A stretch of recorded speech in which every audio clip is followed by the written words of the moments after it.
Welcome back, everybody. Today we're going to talk about convertibles. As a startup, you need money to grow, so most of you need funding. The three most common ways to get funding are the following. You can get a loan, you can sell your shares for cash, or you can use convertibles. Today's film is about the latter, convertibles. So what is this thing called a convertible? The convertible starts out as a kind of loan, but has the promise in it to one day convert into shares. As we mentioned in an earlier video, it is very difficult to get the valuation right for startups in the early stages, and it could be potentially damaging if you get the valuation wrong.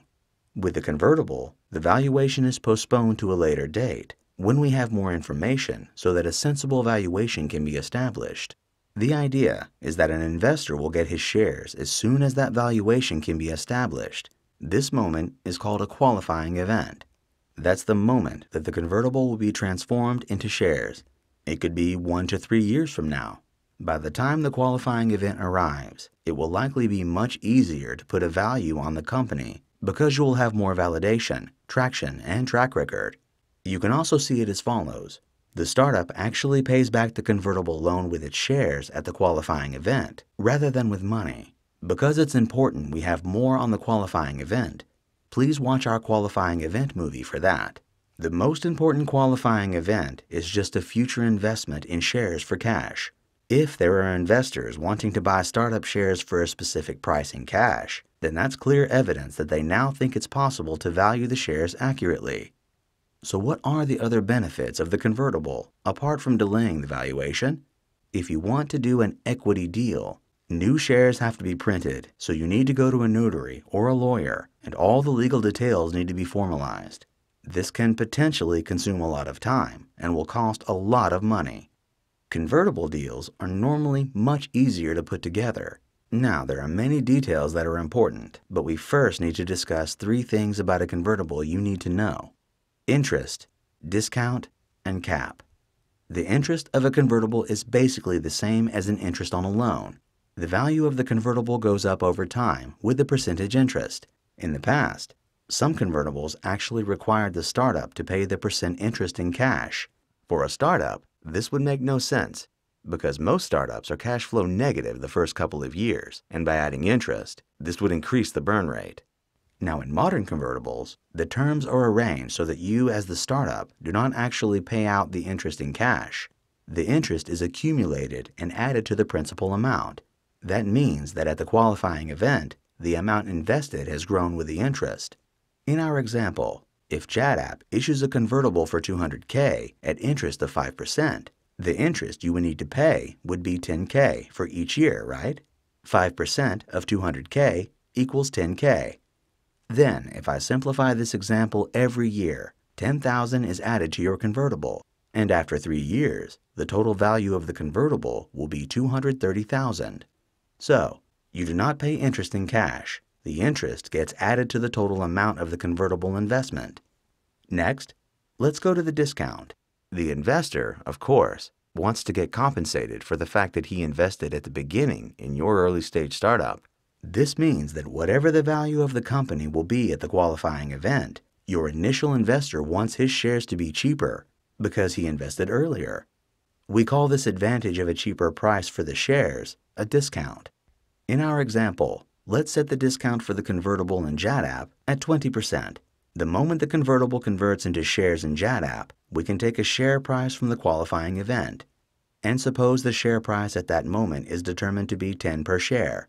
That would be the share price that you negotiated with the new investors at the qualifying event. With the 20% discount, the investor in your convertible will be able to get the shares for a value of 8 instead of 10.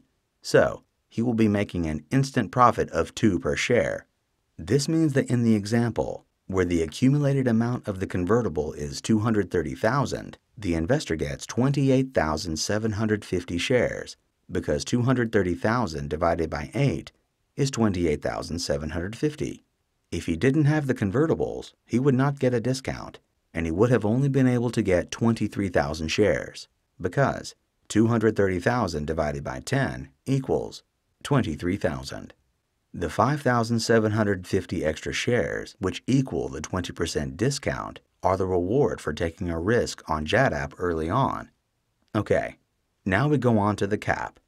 The cap can be a bit confusing at times, so please pay close attention. We talked about the fact that at a certain moment in time, the convertible turns into shares, right? The qualifying event. At that moment, your company has a valuation. Now there is something called a cap. A cap is a maximum valuation that will be used for conversion of a convertible. Investors in a convertible often like to know roughly what valuation they should expect during the conversion. Of course, it is difficult to say this in advance. That's why the convertible exists. But the cap is kind of a guarantee. This is a maximum valuation against which the convertible will convert. If your shares have gone up like a rocket, the investors will also get an extra benefit. To understand this, let's go back to our example. For simplicity, I'll leave out the discount. Let's say JADAP is valued $2 million pre-money. Let's say the cap is set at $2.5 million for the pre-money valuation. If your company's pre-money value during the qualifying event is determined at $2 million, then the total shares awarded to the investor can be calculated by dividing the 230,000 convertible by 2 million, giving you the percent of extra shares that the convertible holders would get. Now 230,000 divided by 2 million is 11.5% of the shares. Actually, to award the shares, we must print new shares. That means the total number of shares has gone up. So the convertible holders will have 230,000 divided by 2 million plus 230,000, which is 10.3% of the company after the conversion. This dilution of shares is caused by the difference in pre-money and post-money. If you found that confusing, then watch our movie about pre- and post-money valuation to find out more about this. Alright, back to our example.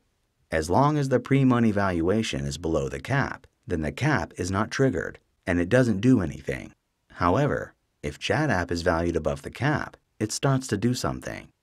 In our example, the cap was at $2.5 million pre-money. So what happens if the investment at the qualifying event is at $5 million pre-money valuation? Then the cap is triggered. Remember that a cap is just the maximum valuation that will be used for conversion of a convertible. If the real valuation in the qualifying event is higher than the cap, we will use the cap instead. That means that now we'll use the cap as the company valuation. So instead of dividing 230,000 by 5 million, we divide 230,000 by 2.5 million. That means we give the investor 230,000 divided by 2.5 million of the shares, which is 9.2%. Also, in this example, we have to print new shares. That means that the total number of shares has gone up, so the convertible holders will have 230,000 divided by 2.5 million plus 230,000, which is 8.4% of the company after the conversion. The advantage is pretty clear. If we had used the 5 million valuation, then the convertible holders would have received only 230,000 divided by 5 million of the shares, which is 4.6%, or 4.4% after printing the new shares. Without a cap, the investors get just 4.4%, while with the cap, the investors get 8.4%. That is almost twice as much for investors.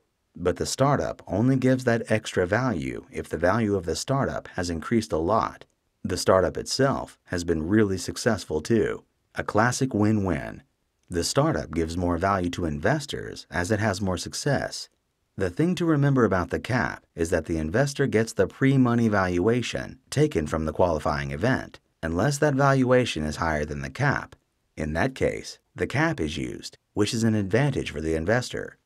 As an overview, the cap sets the maximum valuation at which the investment made via the convertible converts into equity. A cap is potentially a big advantage for an investor. So of course, the investors prefer a low cap, and startups prefer a high cap. So that concludes our discussion about the interest, discount, and cap of a convertible. If I went too fast, please watch this again. Also, please watch our movies on the qualifying event to learn all about the different qualifying events. There is also a movie about the difference between pre-money and post-money valuation.